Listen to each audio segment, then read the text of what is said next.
जय हिंद दोस्तों, आप सभी का स्वागत है हमारे YouTube चैनल आशा क्लासेस डीएफ पर। जैसा कि आप लोग जान रहे हैं, हम लोग मध्यकालीन भारतीय इतिहास में अध्ययन कर रहे हैं मुगल काल का, मुगल वंश का, और जिसमें हम अध्ययन कर रहे हैं अकबर के बारे में।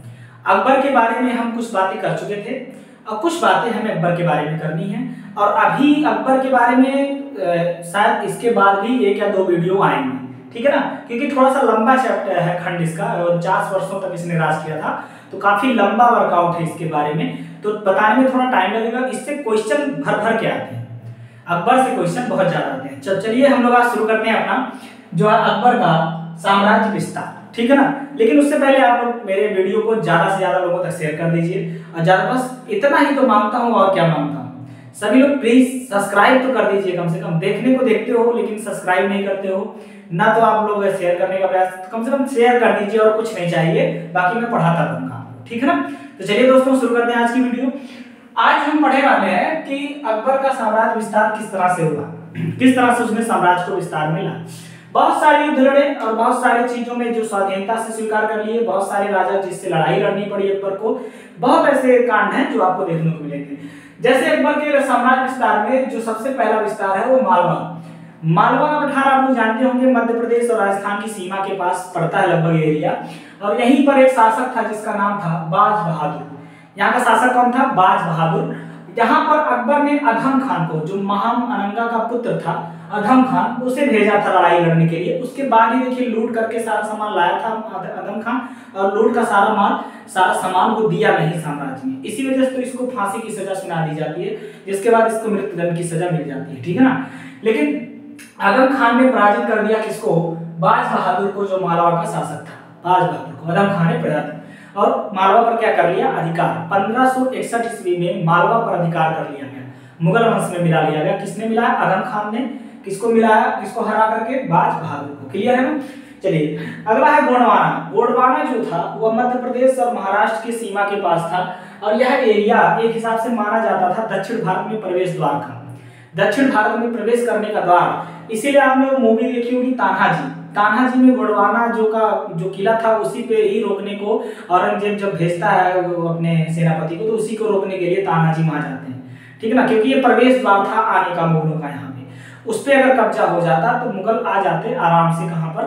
दक्षिण भारत के एरिया में, ठीक है ना। तो गोंडवाना पर 1564 ईस्वी में अटैक करवाते हैं, और यहाँ की जो शासिका थी उस टाइम थी रानी दुर्गावती, और इन्होंने अपने छोटे से पुत्र, 3 वर्ष के पुत्र था जिसका नाम था वीर नारायण, उसको उत्तराधिकारी घोषित कर दिया था। रानी दुर्गावती शासिका के रूप में बैठी थी गोंडवाना में, और वहां पे अपने 3 वर्षीय पुत्र को क्या बना दी थी? उत्तराधिकारी, जिसका नाम था वीर नारायण। उस 3 वर्ष के लड़के का क्या नाम था? वीर नारायण, दुर्गावती का जो पुत्र था, ठीक है ना, जिसे मुगलों ने अपने अधिकार में कर लिया, और जो रानी दुर्गावती को हरा करके अपने अधिकार में किसको कर लिया? गोंडवाना को 1564 ईस्वी में। क्लियर है ना, 1564 ईस्वी। अगला देखिए आमेर जयपुर। आमेर आप जानते हो आज यूनेस्को की विश्व धरोहर सूची में वो स्थान शामिल है। हम लोग आमेर किला गए थे, वहां बहुत ही भव्यता से दिखाया गया, बहुत ही अच्छा किला दिखाया गया, और बहुत ही बेहतरीन कलाकारी वहां की गई है। उस आमेर पर 1562 ईस्वी में आक्रमण वैसे किया नहीं था अकबर ने। अकबर ने कहा था कि अगर आप हमसे समझौता करके रखते हैं तो हम आपको कुछ नुकसान नहीं पहुंचाएंगे, और हम लोग आपस में मिलकर रहेंगे। तो वहां का जो राजा था उनका नाम था राजा भारमल।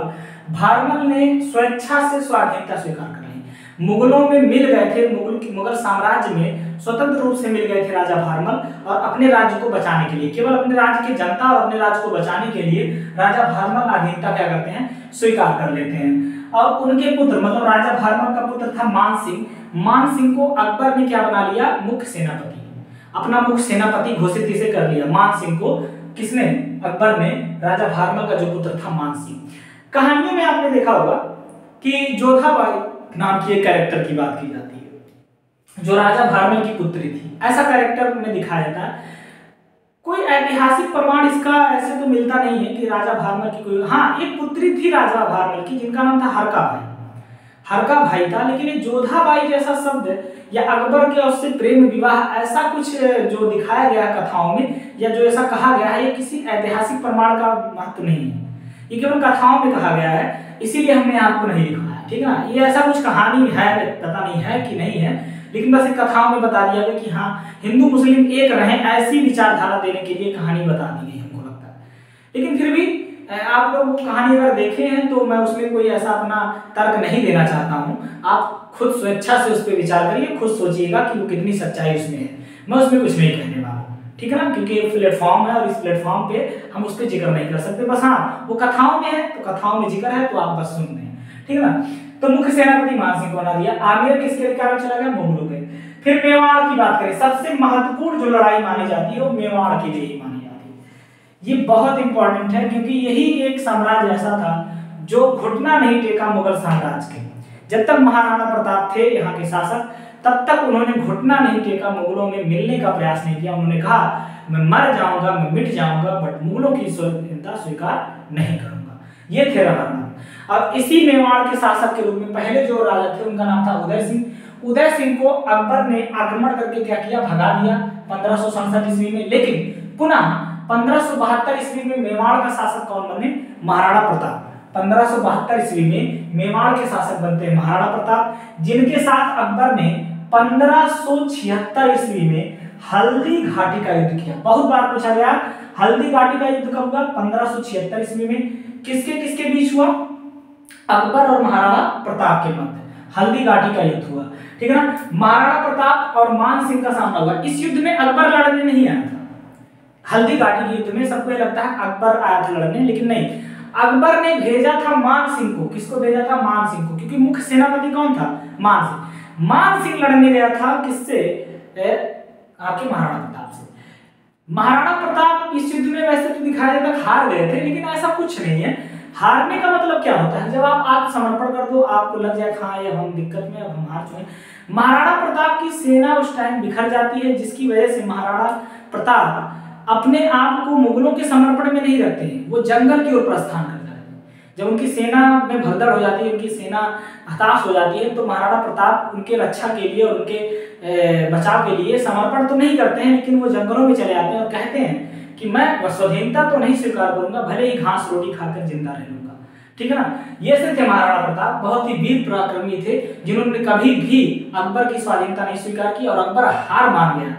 इनके पीछे इतना ज्यादा वो लग गया था, लेकिन वो हार मान गया इनके पीछे जाते जाते कि नहीं करवा पाया स्वाधीनता से। आखिरकार महाराणा प्रताप मर जाते हैं 1597 ईस्वी के लगभग में, वो 95 में वो जंगलों में ही वैसे ही विचरण करते ही वो अपना जीवन त्याग देते हैं। ये थे महाराणा प्रताप, ठीक है ना। तो ये मेवाड़ के शासन को मिला लिया अकबर ने बाद में, जब महाराणा प्रताप को यहाँ से हटा दिया गया, ठीक है ना। ये था मेवाड़। मेवाड़ के बाद हल्दी घाटी का युद्ध याद रखिएगा 1576 ईस्वी में। मान सिंह और महाराणा प्रताप, इन्हें अकबर और महाराणा प्रताप भी दे सकता है, लेकिन सच्चाई देखें तो मान सिंह आया था लड़ने के लिए, ठीक है ना, याद रखिएगा। चलिए इस हिसाब से देखें तो मेवाड़, रणथंभौर, जितना ये सब एरिया है, सब राजस्थान का था, राजपूतों का। कलिंजर, मारवाड़, बीकानेर, आमेर, इन सब पर मुगलों का अधीन हो गया। जितने भी राजपूताना थे, महत्वपूर्ण जितने भी प्रांत थे, उन पर मुगलों का अधिकार हो गया। तो अकबर के समय में ही राजपूतों की अधीनता ज्यादा स्वीकार हुई है, ठीक है ना, ये याद रखिएगा, इसमें स्वीकार कर लिया गया। अगला देखिए गुजरात का युद्ध। गुजरात पे आक्रमण अकबर स्वयं जाता है सूरत पे आक्रमण करने के लिए। 1572-73 के ईस्वी की बात है। अकबर स्वयं इस युद्ध को लड़ने के लिए जाता है, और जब यह जाता है तो सर्वप्रथम इसने समुद्र को देखा। भाई सूरत देखिए ताप्ती नदी के किनारे स्थित है और उसके जस्ट बाद समुद्र लग जाता है।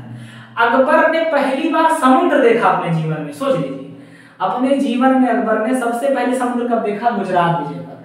जब गुजरात में सूरत पे आक्रमण किया तो उसने सर्वप्रथम देखा, और वहां पे पुर्तगालियों से मिला, जो पुर्तगाली वहां रहते थे फैक्ट्री बना के, उनसे मिला था अकबर, ठीक है ना। और गुजरात विजय के बाद ही अकबर ने फतेहपुर सीकरी में किसका निर्माण करवाया था? बुलंद दरवाजे का। बुलंद दरवाजे का निर्माण गुजरात विजय के बाद ही फतेहपुर सीकरी में किसने करवाया था?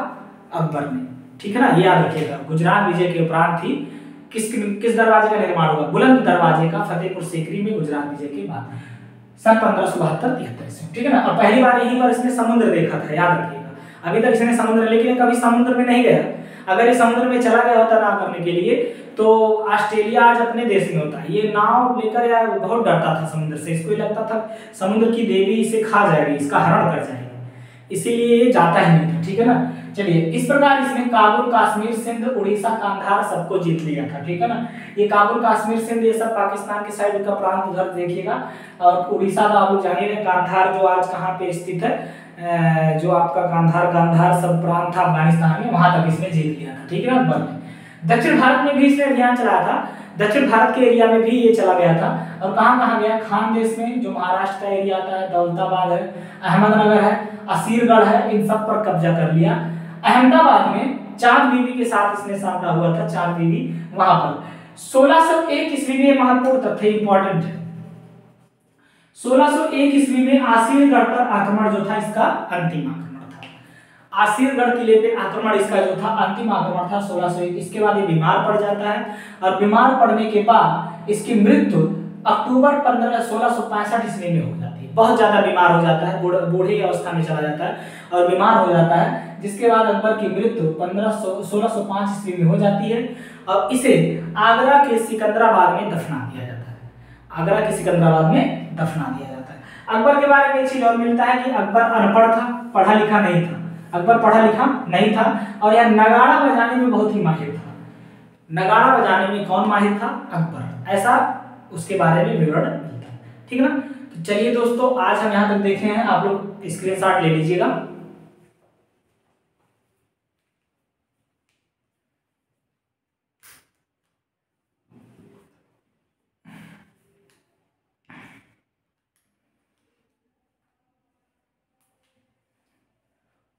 उम्मीद करते हैं आप लोगों ने स्क्रीनशॉट ले लिया होगा। आज हम यहाँ तक रखते हैं। इसके बाद हम मुगलों के क्या क्रम था, इसके काल में क्या क्या घटनाएं हुई थी, उन सबको ईयर वाइज पढ़ लेंगे, और क्या क्या शासन प्रशासन था इसके बारे में पढ़ लेंगे।